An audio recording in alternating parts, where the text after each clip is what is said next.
Hola, ¿cómo están todos? Muy buenas tardes, noches, días para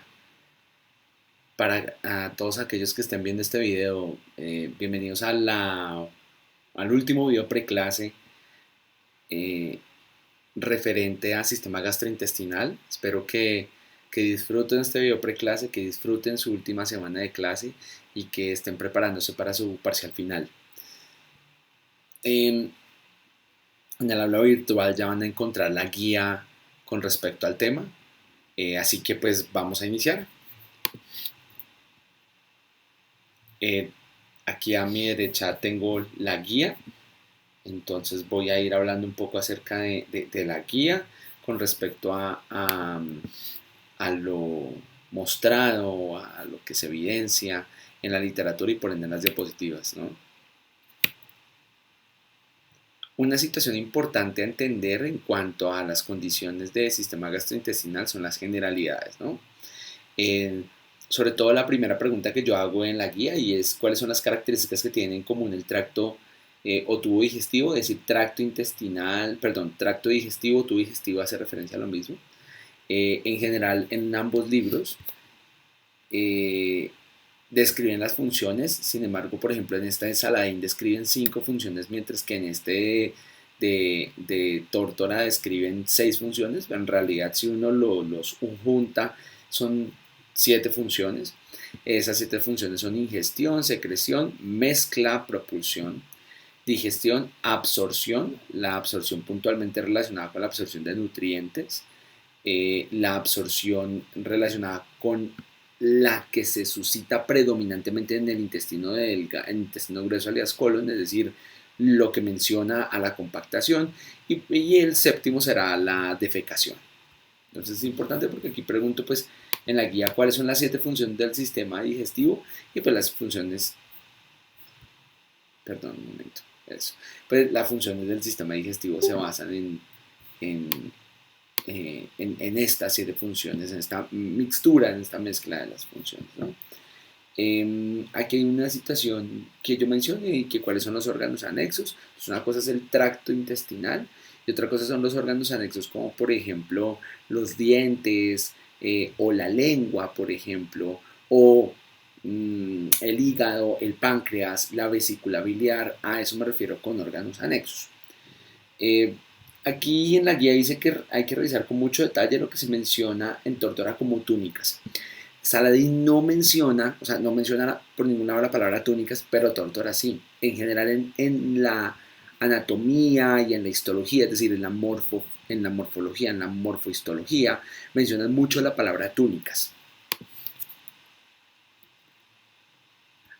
Perdón, me devuelvo. La idea es comprender, pues, qué significa cada uno de estos, ¿no? Cada una de esas funciones. Eh, Este es un recuento de los órganos del aparato digestivo, es decir, del tubo y de cuáles son sus órganos anexos. Y en cuanto a eso, o sea, en cuanto a lo que se describe como la anatomía general, hay que comprender que todo el tubo digestivo tiene más o menos una misma conformación estructural. Ustedes recuerdan que yo les había comentado que todos los tubos tenían un epitelio en el interior y que debajo de ese epitelio había un tejido conectivo y que debajo de ese tejido conectivo había un tejido muscular y que recubriéndolos o revistiéndolos generalmente podía haber otro tejido conectivo o un tejido epitelial. Bueno, esa misma estructura aquí es replicable. Sin embargo, el tracto gastrointestinal tiene algunas especificaciones muy puntuales. A esas capas, aquí le llaman túnicas. Y no solamente acá, lo que pasa es que el autor utiliza la palabra túnicas y en general cuando se habla de los tubos, de cualquier tubo, también se habla de esa situación, de esas túnicas. Sin embargo, hasta ahora no habíamos mencionado esa palabra. Mm, ¿Cuál es ese cuento con las túnicas? Bueno, resulta que las túnicas, fíjense que yo aquí las estoy señalando. Todo el tracto gastrointestinal en general tiene 4 túnicas. La primera es una túnica mucosa, la segunda es una túnica submucosa, la tercera es una túnica muscular y la cuarta es una túnica serosa. Vamos a ver cada una de estas de manera independiente. Número 1, la túnica muscular. Perdón, aquí creo que esta imagen es de voy a ir rotándolas, ¿no? La primera es esa túnica llamada mucosa. Miremos la característica de esa túnica llamada mucosa. Esto será, por ende, la luz del tubo. Ok, y este, por ende, será el tejido epitelial, ¿no?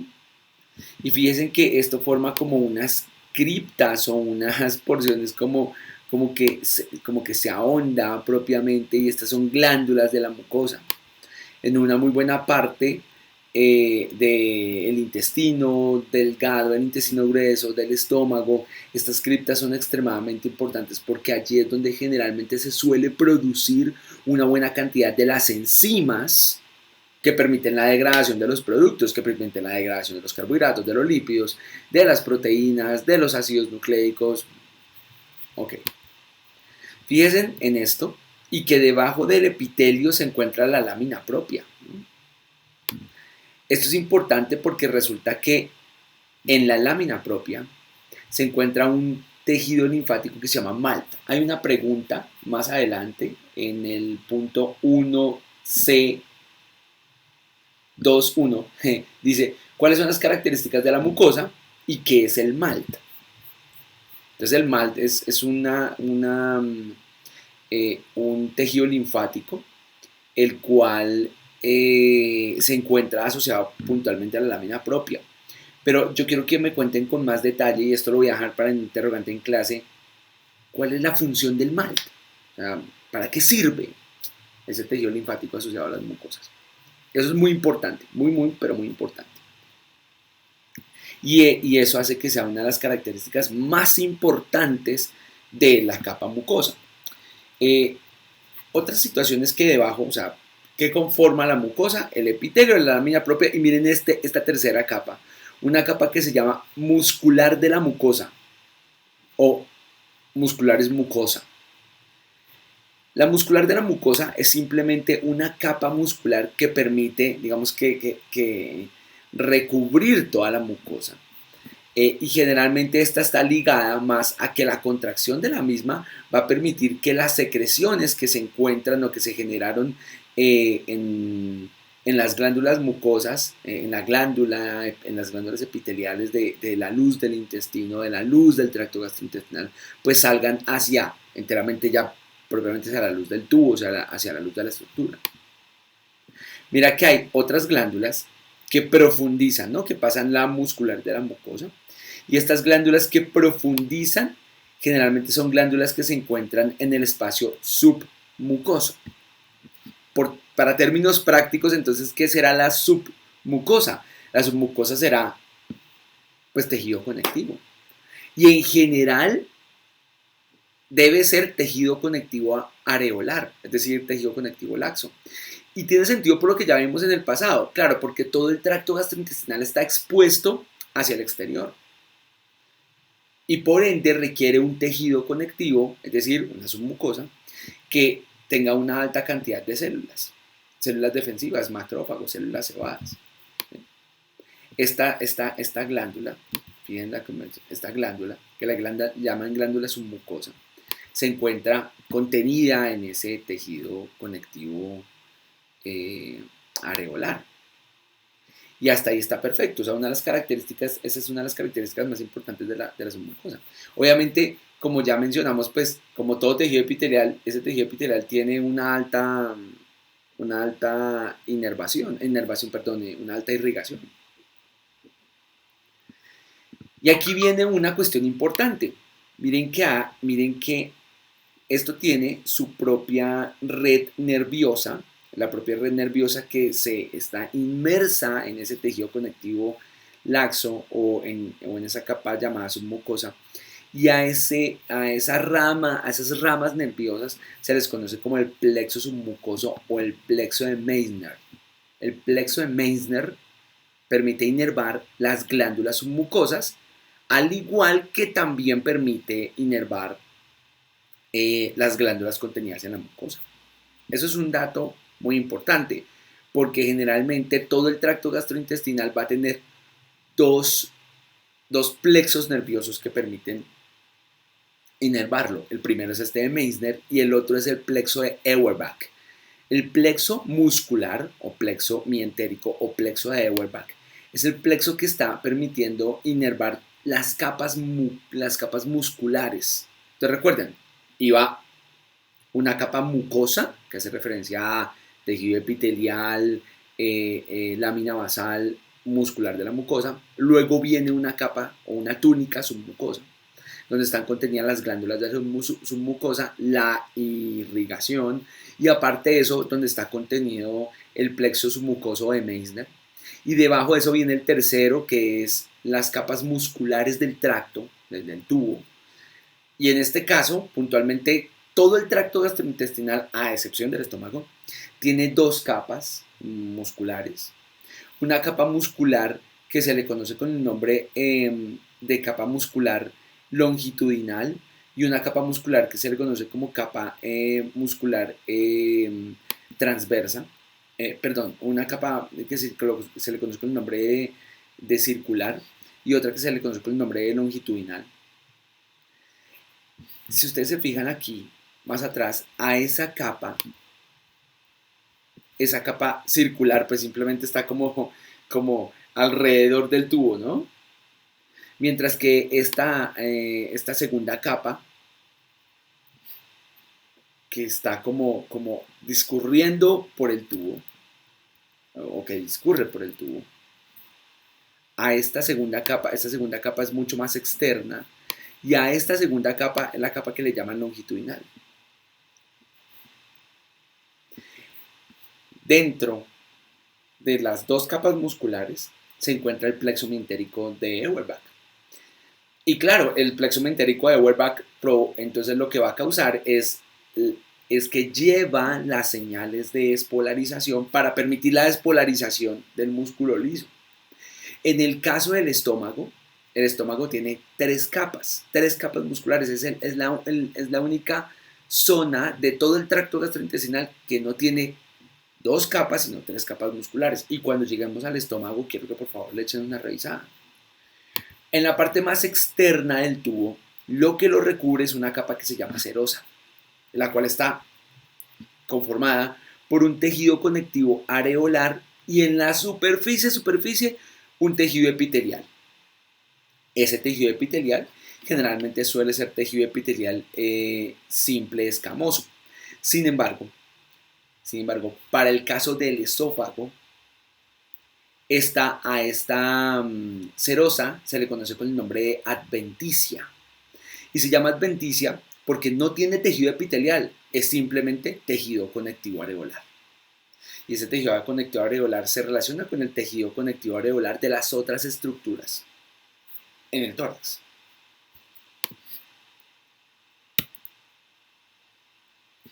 Una cuestión importante y que yo menciono como importante aquí en la guía dice, ¿cuáles son las características de la muscular? Dice, importante, explique con sus propias palabras qué es la peristalsis, porque puntualmente en la literatura se menciona qué es la peristalsis, cosa que es posible que ocasionalmente yo haya mencionado cuando hablé del tejido muscular, cuando hablé de las diferencias entre el tejido muscular estriado esquelético, estriado cardíaco y liso, cuando mencioné las características del liso, mencioné seguramente cuál es la cualidad del tejido muscular liso y qué es el movimiento peristáltico.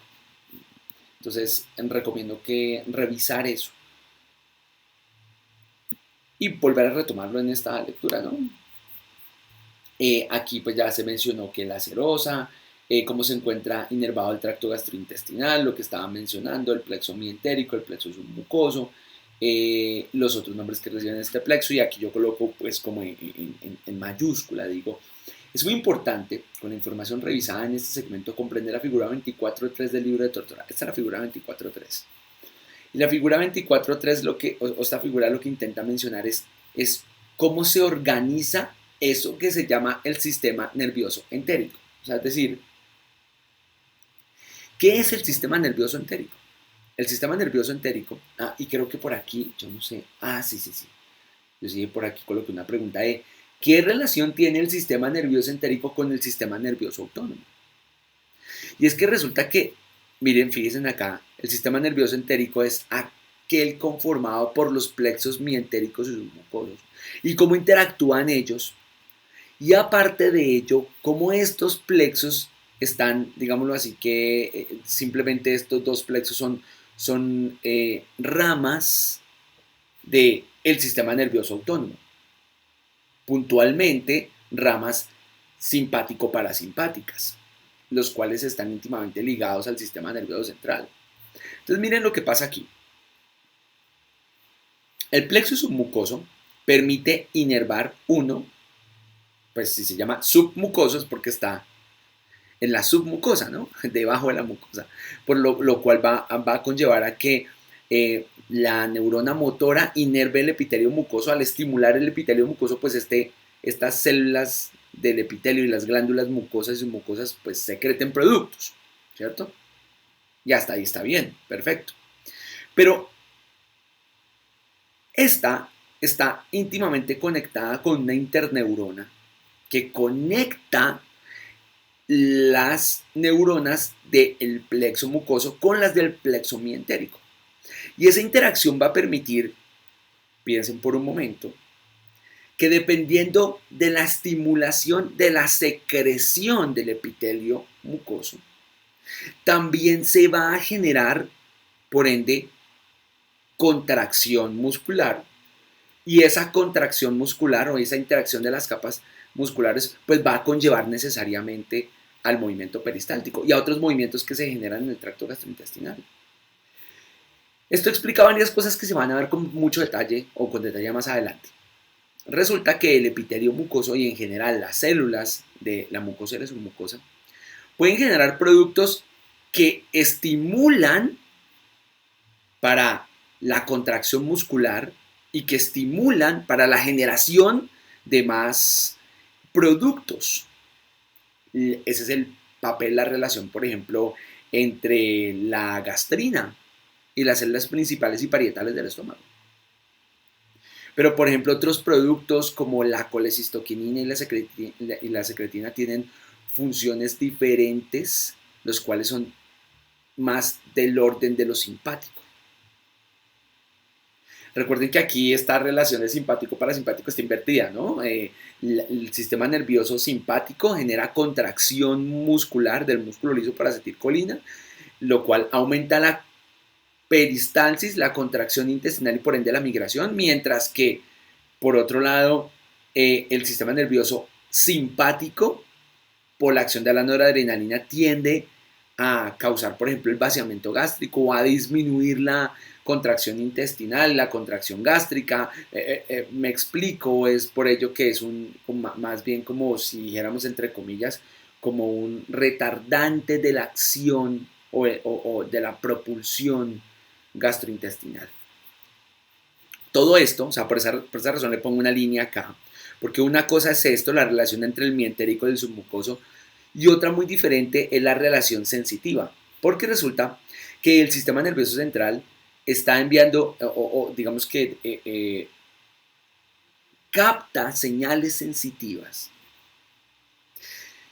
Uno del plexo mientérico, dos del plexo submucoso y tres de la luz del tracto. Y todas esas señales causadas o captadas a partir de la contracción, por ejemplo, de lo que se estaba mencionando, de qué tanto de lo que yo mencionaba en la clase muscular, de qué tanto se contrae la estructura muscular, de qué tanto se encuentra secretando y de qué tanta secreción hay en la luz. Esa recepción de las señales es llevada al sistema nervioso central para hacer una interpretación de qué es lo que está pasando en tiempo real en el intestino. Puntualmente, estas neuronas sensitivas en la luz del intestino tienen receptores mecánicos, los cuales le llaman mecanoreceptores, o tienen receptores químicos, lo cual le llaman quimioreceptores. Eso es importante, porque los mecanoreceptores van a permitir medir la cualidad o la contracción que se está generando en la zona. o el movimiento o lo que está pasando por la zona. Mientras que los quimiorreceptores están constantemente detectando las cualidades químicas de lo que está fluyendo por esa zona. Entonces, he ahí la importancia.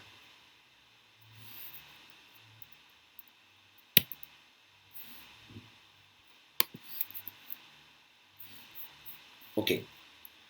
Aquí menciona, en el punto 1e, qué es el peritoneo.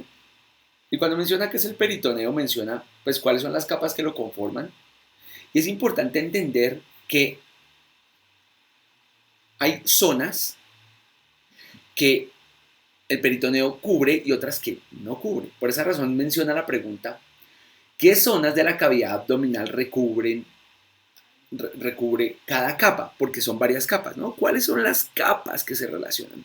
Fíjense que aquí las capas las menciona en negrita. Y esas capas se les conoce con el nombre de 1, un momento, 1, 2, 3, 4, 5. No, porque esta y esta son las mismas. No, aquí solamente está mencionando 4, falta una. Esa una es el ligamento falciforme. El ligamento falciforme es un ligamento que se encuentra en la división de los lóbulos hepáticos, que permite recubrir la porción anterior del hígado, pero que también se extiende formando el epiplón menor. El epiplón menor es una estructura, es esa segunda capa peritoneal, que va a permitir llegar y expandirse para, digámoslo literalmente, llega, se expande y como mi mano va a permitir recubrir todo el estómago. El epiplón menor, su función es darle el recubrimiento peritoneal al estómago. Y entra, por ende, por la curvatura menor del estómago. De la curvatura mayor del estómago subyace esta capa grande que parece como un mantel. Seguramente alguno de ustedes la vio en alguno de los cadáveres cuando fuimos al anfiteatro. Y esta capa, que se le conoce con el nombre de epiplón mayor, es como una sábana que baja y se regresa, o sea, tiene como un sobrecubrimiento desde la superficialidad y desde el interior, es decir, generando esto, permitiendo recubrir la pared de la cavidad abdominal y permite estar por encima de los órganos. Hay otras dos, a las cuales se les conoce como mesocolon y mesenterio. Resulta que el intestino delgado y el intestino grueso se encuentran fijados por estas capas, por así decirlo. Se encuentran hacia el centro, se encuentran fijada la estructura y resulta que el mesocolon o el mesenterio lo que permite es venir y recubrir la estructura intestinal, ya sea mesenterio para el intestino delgado o mesocolon para el colon, dándole ese revestimiento hacia la víscera. Entonces miren que aquí pasa algo interesante. Recuerden que nosotros habíamos comentado que al igual que la pleura o el pericardio, existía una pleura visceral parietal, pericardio visceral, pericardio parietal, y aquí pasa esa misma situación, ¿no? Aquí hay un peritoneo, al cual se le llama peritoneo parietal, y quien genera quien está relacionado con el peritoneo parietal es mayoritariamente el epiplón mayor, mientras que las estructuras como el ligamento falciforme, el epiplón menor, el mesenterio y el mesocolon permiten el recubrimiento y el revestimiento de las estructuras viscerales. Por esa razón estas forman el peritoneo visceral. ¿Ok? Miren, eso lo menciona aquí abajo, ¿no? Aquí dice, ¿cuál es la función de esta estructura? La función de esta estructura, como todo tejido epitelial sumado a lámina basal y tejido adiposo, es predominantemente brindar protección, como todos los tejidos epiteliales permiten brindar protección y un recubrimiento a la estructura. Aparte de eso, como tiene tejido conectivo subyacente, como todo tejido epitelial tiene tejido conectivo, pues una buena parte de ese tejido conectivo tiene altísimas cantidades de vasos sanguíneos, lo cual va a permitir, por ejemplo, en el caso del estómago o del intestino delgado, del intestino grueso, llevar pues los plexos mientéricos, submucosos, la inervación, es decir, la inervación, la irrigación sanguínea. Entonces está la forma en la que este plexo permite que llevar todos los paquetes vasculonerviosos, pero también traer todo lo que se absorba, pero también por medio de esta inervación estimular al músculo y estimular a la mucosa y la submucosa para secretar productos. ¿Sí? Aquí hay un ejemplo clínico de un paciente que se llama John, que es un estudiante de ingeniería civil que tiene 18 años. Mencionando entonces, respondiendo a las preguntas, me gustaría que este ejemplo clínico, o sea, que estudiaran con mucho más detalle las preguntas que mencioné y que desarrollaran las preguntas que están aquí en la guía para resolverlas en clase. Entonces, aquí ya tenemos dos cosas para resolver en clase. La primera es qué es la peristalsis y la segunda es el caso clínico. Entonces hay que responder qué es la peritonitis, por qué es grave la peritonitis y por qué razón, por qué razón, porque dicen que el paciente es examinado y consideran pasar de manera inmediata a salas de cirugía, ¿por qué razón lo mandaron para salas de cirugía? ¿Qué dice acá que cree que le pueda pasar a John? O sea, en salas de cirugía, ¿qué le puede pasar? O cuáles son las consecuencias que pueda traer la peritonitis. ¿Y por qué se produjo la peritonitis? ¿Y qué órganos puede afectar la peritonitis? Puntualmente esa pregunta de qué creen que le pueda pasar a John, hago referencia es, si no en cirugía, ¿qué le puede pasar? ¿Qué pasa si no se pasa a salas de cirugía? ¿Cuáles son las consecuencias de la peritonitis? Eso es lo que quiero que intenten ahondar.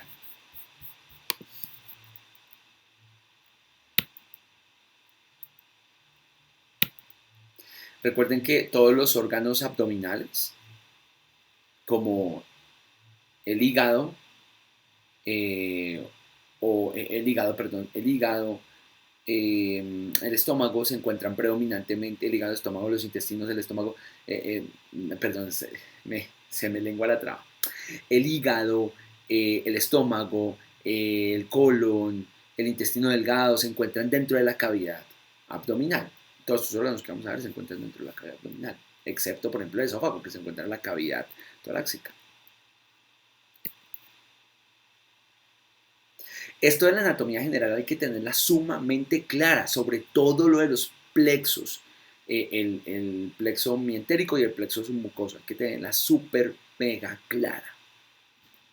O sea que si no lo entendiste te recomiendo que vas para atrás en lo que comenté y que vayas y revises la literatura y que vayas y respondas las preguntas de la guía.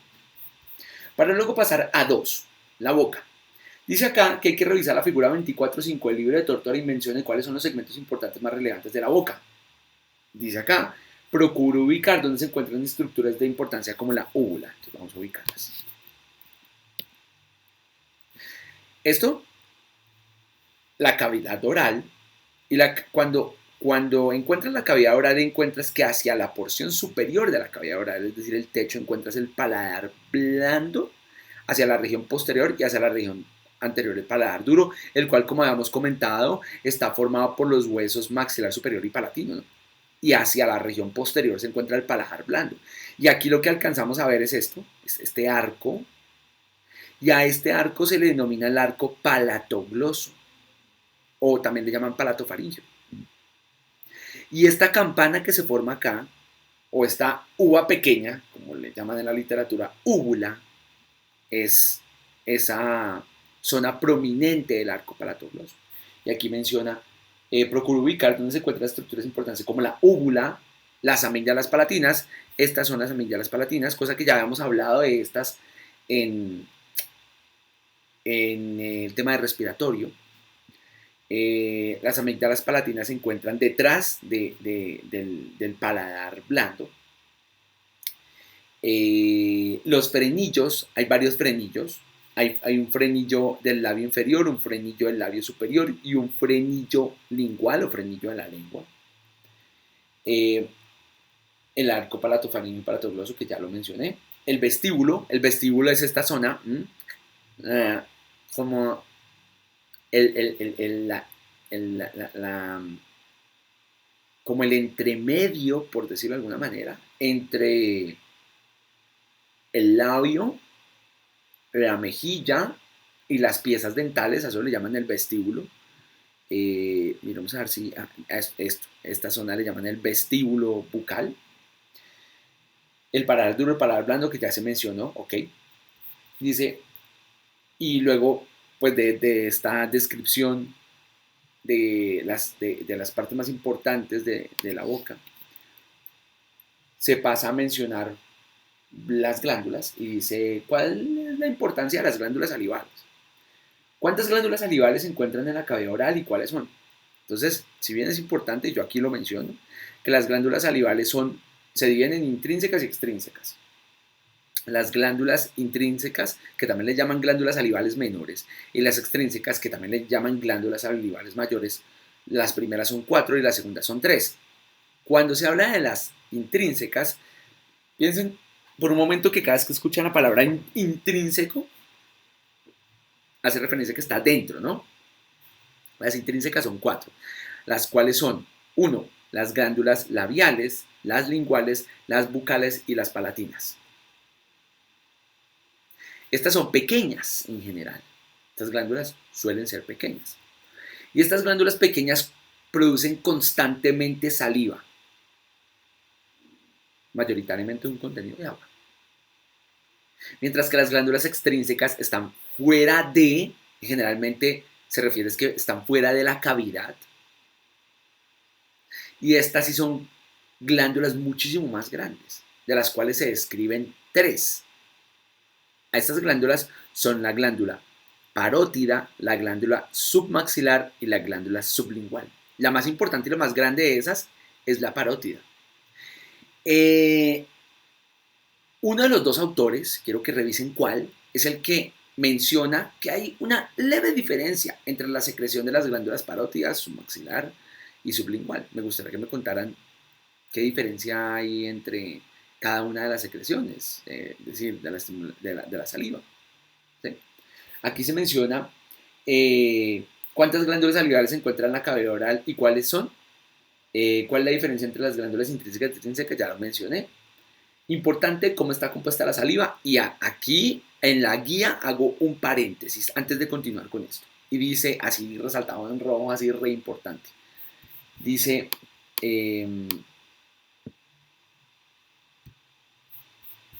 dice acá. Voy a detener por un momento, voy a leerlo tal cual, ¿no? Voy a detener por un momento en este segmento para comentar algo relevante. Y es literal. Ustedes se van a percatar de que el tracto gastrointestinal, empezando por las glándulas salivales, yendo hacia las células epiteliales del estómago, del intestino, los órganos anexos como el páncreas o el hígado, suelen ser muy buenos productores de enzimas, de hormonas, por ejemplo. Y la idea con todo lo que se produce acá, porque se van a dar cuenta que aquí se producen muchas vainas, muchas cosas. La idea es que entre el 30 al 40% del estudio de todo el sistema gastrointestinal es eso. Es quién secreta, cómo lo secreta, cómo se regula y para qué sirve esa secreción. Y eso es lo que yo menciono en ese cuadro que viene ahí adelante en la guía. Dice qué órgano es el que secreta eso específicamente, cuál es la célula que se encuentra en ese órgano. Por ejemplo, en el caso del estómago, las células parietales, principales, las células G, las células, las células de la mucosa. ¿Qué producto secreta? Entonces, ¿qué producto secretan las células parietales del estómago, las células principales del estómago? El producto específico, me refiero, si es ácido clorhídrico, entonces este ácido clorhídrico tiene algún activador o alguna cosa, o hay unos productos, por ejemplo, que se activan de manera enzimática. Por ejemplo, el pepsinógeno requiere de la activación del ácido clorhídrico para activarse en pepsina. pero por ejemplo el ácido clorhídrico no requiere un activador enzimático. ¿Qué estimula la secreción? Entonces, si de pronto hay algo, por ejemplo, en algunas glándulas como algunas células, por ejemplo, como las células principales y parietales, son activadas mayoritariamente por la gastrina o por la acetilcolina o por la histamina. Entonces, es importante mencionarlo ahí. ¿Y qué función cumple ese producto? Yo recomiendo que este cuadro se haga con todos los órganos y células que producen o que generan productos. El cuadro va a salir bastante grande, pero es que eso es extremadamente relevante para este tema. Continuemos. Ah, uy, ¿qué pasó aquí? Ok, continuemos. Un momento, ¿qué pasó aquí? Ah, ok. Perdón. Yo había colocado aquí. Un momento. ¿Cuáles son? ¿Cuál es la diferencia entre glándulas salivales intrínsecas y extrínsecas? Importante. ¿Cómo está compuesta la saliva? Ok.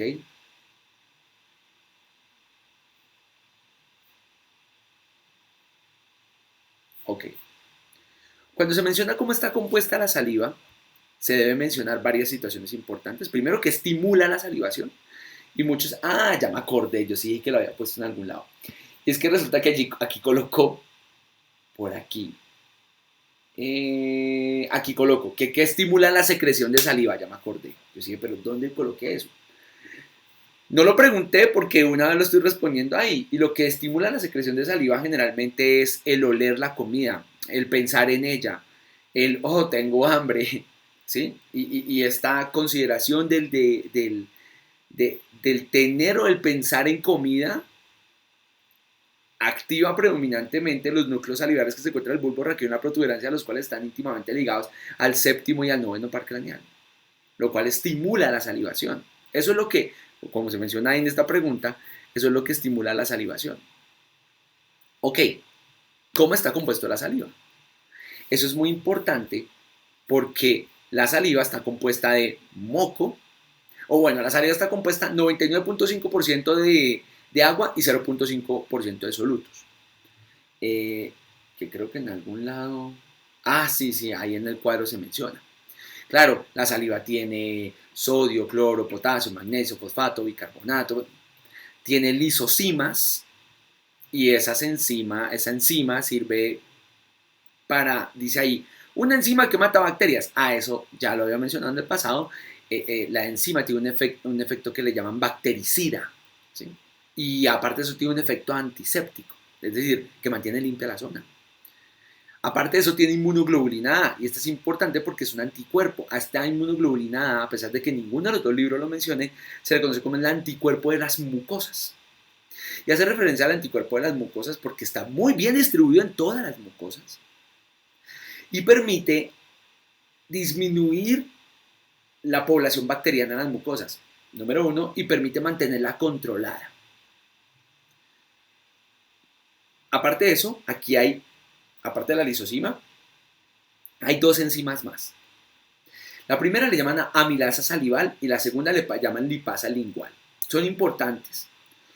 En el cuadro yo menciono aquí, dice, activador enzimático, amilasa salival. Pues si se llama amilasa salival es porque degrada almidones, ¿no? O sea, es decir, degrada carbohidratos. Y si se llama lipasa lingual es porque degrada lípidos.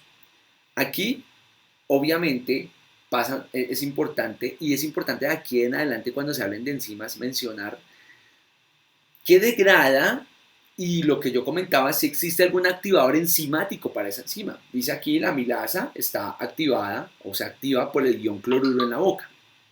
Es decir, que la amilasa de por sí no se activa hasta que tenga contacto con el ion cloruro. Eso explica predominantemente que posiblemente la amilasa tenga alguna relación con el pH y una mejor activación dependiendo de esto. Me gustaría saber qué. Me gustaría que miraran, bueno, y la amilasa, ¿en dónde es más activa? ¿En dónde es menos inactiva? ¿Cómo se inactiva? En el caso de la lipasa lingual pasa exactamente lo mismo. La lipasa lingual hay una zona donde se activa predominantemente. Y en esta sí es mucho más claro, porque la lipasa, si bien empieza a degradar los lípidos en la boca, pero su lugar de activación, de su clara activación, es con el pH ácido del estómago. O sea que a la lipasa lingual se va a activar predominantemente en el estómago y ahí es donde empieza como a destruir, a segmentar, más bien será la palabra precisa, los lípidos.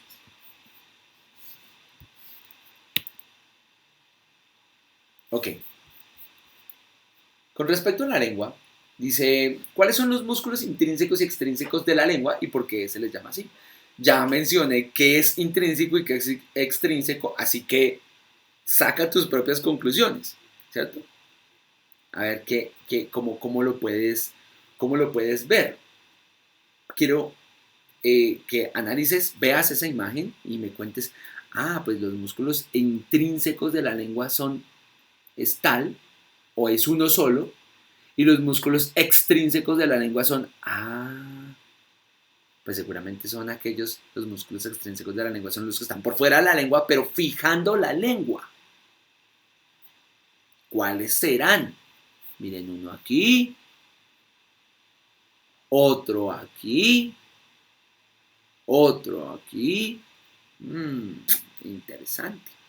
Ok, dice acá, ¿la lengua tiene glándulas? ¿Cuáles son? Eso es importante mencionar de que la lengua tenga glándulas, ¿no?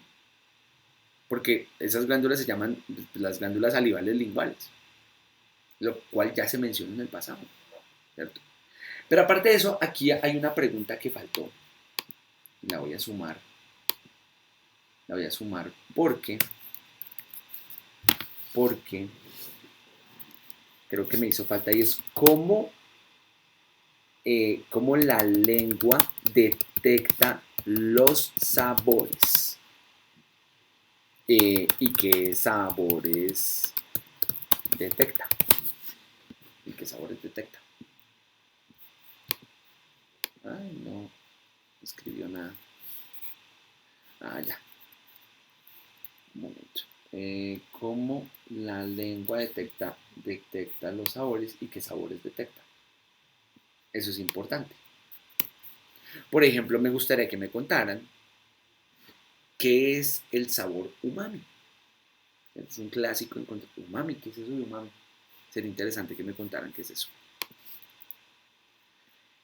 En una parte de la literatura, creo que en Saladín, se menciona, también hizo falta acá, cuáles son las papilas gustativas que conforman la lengua. Estoy haciendo una pequeña corrección de las guías sobre la marcha. Hay algunas cositas, estas pequeñas cositas que hicieron falta. Para que porfa lo revisen. ¿Sí? Son cuatro. Yo en la diapositiva las tengo numeradas. Uno, las papilas que les llaman filiformes. Estas papilas filiformes, su función importante va a ser íntimamente ligada a la textura de los alimentos. Unas papilas que les llaman baladas. Estas papilas baladas son muy importantes porque se encuentran hacia la región posterior de la lengua. Y estas papilas baladas tienen hasta 250 receptores o botones gustativos, los cuales les van a permitir detectar una muy buena parte de los sabores. Unas terceras papilas que les llaman las papilas fungiformes, que se encuentran generalmente hacia los lados y la punta de la lengua. Y unas papilas que les llaman foliadas, que generalmente suelen desaparecer entre los primeros 2 a 3 años de edad. Hay un mito, en realidad, que ustedes van a encontrar constantemente en la literatura. Ay, mentiras, yo tengo esa imagen acá. Y es que la lengua detecta los sabores por porciones, ¿no? Esta imagen. Detección de sabores en la lengua. Y es una especie de mito, por decirlo de alguna manera. Y es que esta imagen, por ejemplo. Esta imagen esta imagen es un fake, o sea, me refiero a que es un fake porque eso no es así. Porque en esta imagen se menciona, por ejemplo, que la punta de la lengua detecta los sabores dulces, o que, por ejemplo, los lados de la lengua detectan los sabores eh, ácidos y salados, o que el centro de la lengua detecta el sabor umami, o que la región posterior de la lengua detecta el sabor amargo. Y esto es bastante falso. Esta imagen que yo pongo aquí es mucho más clara.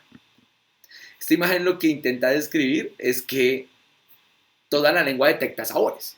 Lo que pasa es que esa descripción de acá hace mención a que puntualmente la lengua es un poco más sensible hacia los sabores dulces. O los lados de la lengua son más sensibles hacia los sabores salados, pero eso no significa que no detecten los otros, no, para nada. Toda la lengua detecta todos los sabores. Vuelvo y repito, me gustaría que me contaran qué es eso de umami. Y más importante aún es, si yo lo coloco acá, yo voy a crepes y resulta que me dicen, yo le digo, su merced me hace favor y me vende un helado de yogur de frutos del bosque. ¿De qué sabor, señor? Yogur frutos del bosque. ¿El sabor frutos del bosque existe? Sería interesante que me contaran en clase si existe o no existe ese sabor. Ok. Eh, Dice acá, identifique la anatomía del diente. Dice, según la figura 24.7 y 25.7 de Saladín.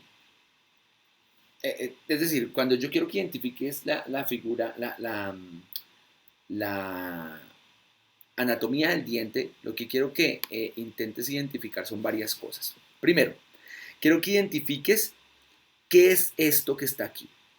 Si te fijas que aquí hay como unos haces como que permiten unir el diente al hueso, a esto generalmente se le conoce con el nombre de ligamento periodontal. El ligamento periodontal permite que el diente se fije disminuyendo el movimiento del mismo.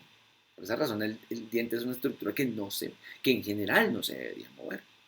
En las enfermedades periodontales, el ligamento periodontal pierde cohesión con el diente y hace que el diente se mueva, que el diente pierda fijación. Mira que hacia la parte más superficial se encuentra el esmalte, mientras que hacia la parte más media se encuentra la dentina y hacia la parte más profunda se encuentra toda esta zona a la cual se le conoce como cavidad pulpar, la pulpa, donde están todos los paquetes vasculonerviosos. Y sería interesante, creo que por ahí dar una pregunta de cuál es la diferencia entre el esmalte, la dentina y la pulpa. Miren que el diente tiene una corona y la relación entre la corona y el cuello es que la corona se encuentra limitada por el cuello porque en el cuello ya se pierde el esmalte y empieza a presentarse la encía y es el punto en donde se genera el quiebre o la unión donde se menciona la raíz ya es donde se encuentra anclada la pieza dental.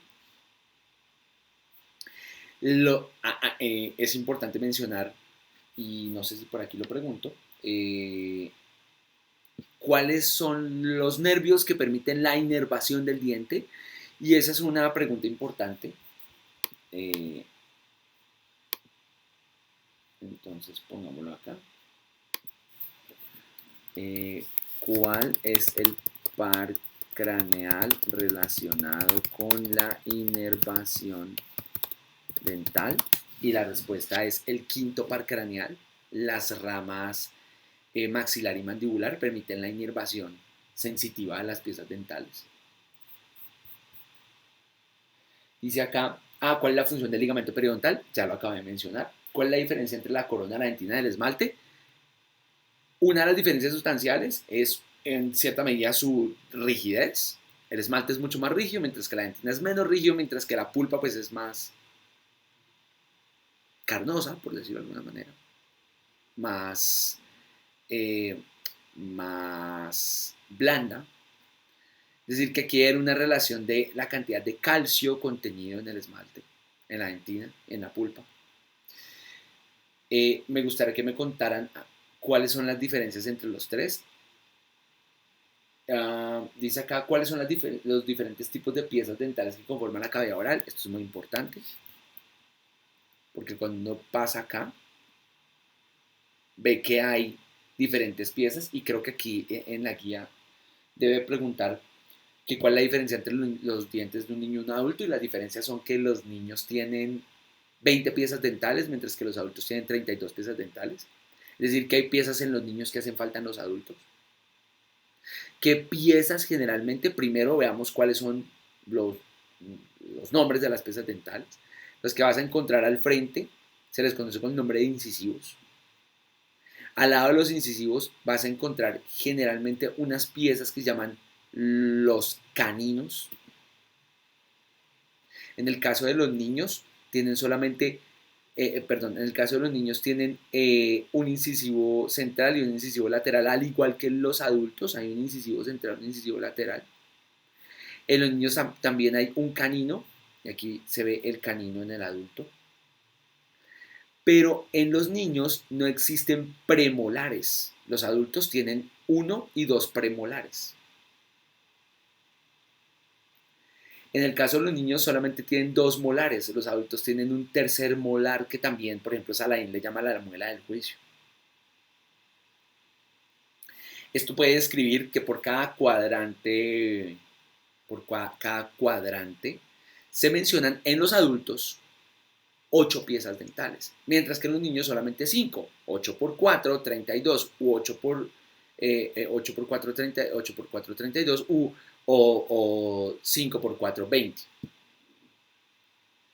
Es decir, lo segundo hace mención a que 5 piezas dentales por cada cuadrante, lo cual da como resultado 20 piezas dentales en los niños. Claro, entonces, ¿qué son los dientes de leche? O también les llaman dientes deciduos. O también llamados deciduos. Simplemente son piezas dentales que no son permanentes, que suelen, ¿cómo decirlo? Suelen caerse, no es la palabra que quiero usar, suelen, digámoslo así, recambiarse eso, suelen recambiarse generalmente con el paso de los años entre la infancia hacia la adolescencia. La pieza que más se demora en recambiar generalmente son los molares. Y pues como los niños no tienen tercer molar, el tercer molar es una consecución propia, al parecer, de la adultez, ¿no? Ok, dice acá, ¿cómo es el proceso de digestión mecánica y química en la boca? Bueno, el proceso de digestión química ya se mencionó que es por las enzimas, la saliva, las enzimas contenidas en la saliva, ¿no? Eso es un proceso químico y en general en el estómago, en el intestino, se van a generar procesos químicos mediados seguramente por enzimas, y eso es lo que quiero que quede impregnado en el cuadro que les comenté. Y por otro lado, el proceso mecánico, y en el caso de la boca el proceso mecánico es dado por la masticación, ¿no? Por la destrucción mecánica por las piezas dentales, por ejemplo. ¿Sí? Dice acá, los autores que mencionan, los autores que mencionan, uy, hizo falta una tilde, los autores que mencionan con respecto a la lipasa lingual. Eso era lo que me estaba refiriendo, ¿no? O sea, que la activa, cómo se activa, y porque hay diferencias, ¿no? ¿Existen diferencias en sus descripciones? Me refiero a las descripciones que dice Saladin y en la descripción que dice Tórtora. Y aquí, cómo se realiza la digestión química, cómo se realiza la digestión mecánica. En el caso, por ejemplo, del estómago, el intestino, la digestión mecánica va a estar relacionada por el peristaltismo, no solamente por el peristaltismo, sino por el movimiento, porque hay varios tipos de movimientos, como el movimiento de segmentación, el movimiento peristáltico, hay varios movimientos que se mencionan en la contracción propia del tracto gastrointestinal, y a eso se le denomina digestión mecánica. Dice acá, de la faringe ya hablamos, quiero que recuerden el tejido epitelial que lo recubre y cuáles son las porciones que pertenecen al tracto gastrointestinal. Orofaringe y laringofaringe. Esas son las porciones. Ok, viene aquí el esófago eh, y, creo que, y creo que vamos a dejar hasta acá.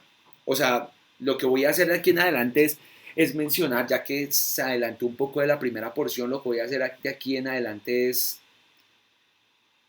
mencionar algunas características rápidas de lo que viene aquí en adelante. Bueno, entonces, en cuanto al esófago, es importante hablar acerca de la estructura, cuánto mide el intestino delgado, perdón, cuánto mide el esófago.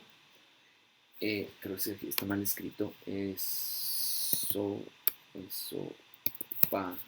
¿Cuánto mide el esófago? ¿Qué características tiene? ¿Cómo está conformado? ¿No? ¿Cómo están conformadas sus túnicas? Recuerden que yo había comentado que el estómago en la superficialidad no tiene epitelio, tiene adventicia. ¿Cuál es el papel que genera el estómago en la deglución? Es decir, aquí dice que recomiendo revisar la figura 2511 de Saladin y compararla con la 24 días de Tórtora, haciendo referencia porque uno menciona en cuanto a la deglución, por ende a la función del esófago, uno menciona que hay unas fases y el otro menciona que hay otras fases. ¿Cuál es la relación de estas? O sea, es decir, por ende, ¿cuáles son las fases de la deglución? ¿Y qué diferencia existe entre los dos autores? Y la idea es que con esos dos cuadros expliquemos cuáles son las fases de la deglución después de que el alimento se tritura, es decir, hay digestión mecánica en la boca y que también se genera digestión mecánica del mismo por las enzimas, pues después de ello se genera la deglución y en la deglución deben haber varias fases que conforman este proceso. Entonces, ¿cuáles serían estas fases?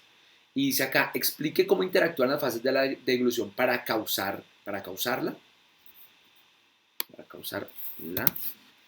¿Cuáles son los pares craneales que intervienen en la deglución? Eso es un dato relevante, porque nosotros habíamos comentado que hay una buena parte de los pares craneales que se relacionan con el proceso de deglución, como por ejemplo que el glosofaringio, que el hipogloso. Bueno, sería interesante que me comentaran qué pares craneales se relacionan con la deglución, qué otros pares, si es que hay otros pares que se relacionan con la deglución. En el caso del estómago, lo que yo les comenté, la anatomía es clave, donde queda la curvatura mayor, curvatura menor, donde queda eh, donde queda, se me fue la palabra, donde queda el antro gástrico, donde queda el cuerpo, donde queda el píloro, donde está ubicado el cardias, el fundus gástrico, lo que acaba de mencionar hace un rato, la curvatura menor, la curvatura mayor. ¿Cuál es la ubicación anatómica de cada uno de estos segmentos? Eso es muy importante, que hace referencia a la morfología macroscópica, ¿no? Dice acá que cuáles son los segmentos que se evidencian en el estómago, por favor relacionarlo con las figuras, ¿ok? Aquí dice extremadamente importante cómo está conformada la estructura histológica del estómago. Esto es muy, pero muy importante. Y de aquí para allá se va a hablar de la estructura histológica del estómago, del intestino, de la estructura histológica del hígado, la estructura histológica del colon. Es importante mencionarla. Es decir, y puntualmente dice acá que qué es una cripta gástrica, cuáles son las células, puntualmente pues si se habla de histología pues se va a hablar de células, cuáles son las células que componen las glándulas gástricas, cuántas células hay, qué célula parietal, qué célula principal, qué célula enteroendocrina, qué productos generan esas células y para qué sirven esos productos, lo cual debe ir consignado en el cuadro.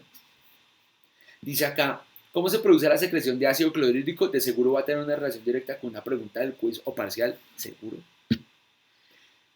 Y quiero que aquí comprendas, uno, qué es eso de la bomba de hidrogeniones o la bomba de protones.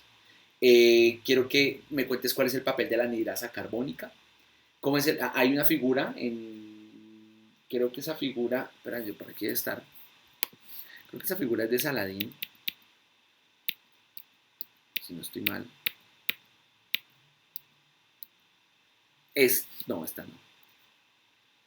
Sí, esta figura no, es de Tórtora, de cómo es la consecución y por esa razón yo pregunto, por acá debo preguntar, eh, no lo pregunto acá, pero entonces sí lo menciono y es, explique, mentiras, no, sí, por aquí debe estar. Dice acá, sí, ¿cuál es el papel de la anhidrasa carbónica en este proceso? Por supuesto. Porque al entender el papel de la anhidrasa carbónica entiendo entonces cómo es que en realidad se produce el ácido clorhídrico y sí es que en realidad el ácido clorhídrico se produce en la célula o es que el hidrogenión y el cloro se encuentran en la mucosa y ahí se forma el ácido clorhídrico. Claro, se comenta que la célula parietal del estómago produce ácido clorhídrico, es cierto, produce los productos para que conllevan a la generación del ácido clorhídrico. Entonces es muy importante cómo se genera la consecución celular de dicho producto. Y aquí dice, y también hay que estudiar, pues, la pepsina, es muy importante entender que es un simógeno, eh, qué productos se degradan en la lipasa gástrica, cuál es la función del factor intrínseco, y la idea es que se mencione qué células son las que producen eso, ¿no? Esto es importante porque el estómago, creo que esto es de Saladín, que él menciona que el estómago es su propio enemigo, ¿por qué? ¿Y cómo hace el estómago para no digerirse a él mismo sabiendo que el pH del estómago es extremadamente ácido, ¿no? Dice, muy importante, cuáles son las fases de regulación de la función gástrica. Es importante entender cuál es la fase cefálica, cuál es la fase gástrica y cuál es la fase intestinal. Es extremadamente importante el desarrollo de estas fases y cómo se activan. O sea, estas fases, se concatena una con la otra, ¿no? Que es el reflejo enterogástrico. Y muy importante, cómo se produce el vaciamiento gástrico. Eso es muy importante. Aquí dice, y aquí está en mayúscula y resaltado de cómo se genera el vaciamiento gástrico. Y por ende, pues hay que estudiar los efectos que tiene la secretina y la colecistoquinina en la fase intestinal. Ok. Es importante revisar el ejemplo clínico. Es importante revisar el ejemplo clínico mencionando, pues, donde se describe, pues, que la gastritis. Quiero que este ejemplo clínico lo revisemos en clase y me cuenten qué es la gastritis, por qué se produce la gastritis, qué es una úlcera gástrica, cuál es la complicación más grave de las úlceras gástricas, por qué consumir antiinflamatorios no esteroideos, es decir, ibuprofeno, naproxeno, diclofenaco y todos esos, naproxeno, perdón, genera o es un factor de riesgo para la generación de gastritis y por ende de úlcera gástrica. O sea, cuando mi mamá dice, ay, yo escucho, ay, es que me atacó la úlcera. ¿Será que eso de, ay, me atacó la úlcera, eso es cierto? ¿Qué es una úlcera? Quiero que estudies los órganos anexos, el páncreas, detalles lo que se menciona en el páncreas. Claro, ya sabemos que tiene una función endocrina, pues en este caso, ¿cuál es la función exocrina? Cuál es el papel, cómo se ve anatómicamente el páncreas. Los conductos, aquí dice, analiza con detalle dónde está Wilson, el conducto de Wilson, el conducto de Santorini, la ampolla de Vater, el esfínter de Oddi, la conformación histológica del páncreas, eso es muy importante. Dónde se encuentra ubicado el hígado. Aquí dice, muy importante, cuál es la ruta que sigue la bilis para llegar a la ampolla de Vater y por consiguiente al esfínter de Oddi y salir al intestino. ¿Por qué razón eso es importante? Porque eso describe si una de las funciones importantes de los hepatocitos es producir bilis, ¿cómo hace la bilis para salir y llegar hasta el intestino? Porque la bilis debe tener una función importante en el intestino relacionado con algo que se le conoce con el nombre de emulsificación de las grasas. Cosa que yo había mencionado un poco en el pasado, pero es importante mencionarlo. Lo de cómo está dividido el hígado, cuáles son las características del lóbulo hepático, el lóbulo portal y los ácidos hepáticos. Hay una tabla que describe cuáles son, una tabla no, perdón, creo que es en Saladín donde se describe cuáles son las 9 funciones del hígado. Esto es una recopilación de cosas que ya hemos visto. porque ya hemos visto, por ejemplo, que el hígado genera reservorios de glucosa o genera reservorios de hierro. Estas son dos, pero hay otras funciones. ¿Qué funciones? ¿Cuáles son las otras que faltan? La estercobilina, de eso ya lo mencionamos en el pasado. ¿Cuál es la función de la vesícula biliar? Contexto clínico. Quiero que me cuenten entonces, porque como ya vimos cómo se destruyen los eritrocitos y toda la cosa, y cómo se forma, y no cómo se forma, sino de qué de la destrucción de los eritrocitos subyace entonces la bilis, y que esta bilis sirve para emulsificar las grasas, incluyendo sumado con las sales biliares. Y aquí dice entonces que cuál es la diferencia entre la ictericia prehepática y la hepática. Y aquí dice, de seguro a alguien le voy a preguntar eso, es muy posible, porque es la unión de los conceptos de qué hace el hígado y la unión del concepto de cómo se forma la bilis o la consecución de la bilis, de dónde viene y para dónde va, más específicamente. Y mencionar pues que la colelitiasis. De aquí en el intestino delgado, pues lo más importante del intestino delgado es qué produce, cómo se genera la digestión química en el intestino delgado y por ende cómo se absorbe. Cómo se absorbe. Y más adelante se menciona pues cómo se absorben y se digieren los carbohidratos, las proteínas, los electrolitos, los ácidos nucleicos, las vitaminas, el agua. Esto es muy importante. Aquí dice, y pues obviamente entender las porciones intestinales, eso de las porciones intestinales, pues que el intestino delgado se divide en duodeno, yeyuno e ileón.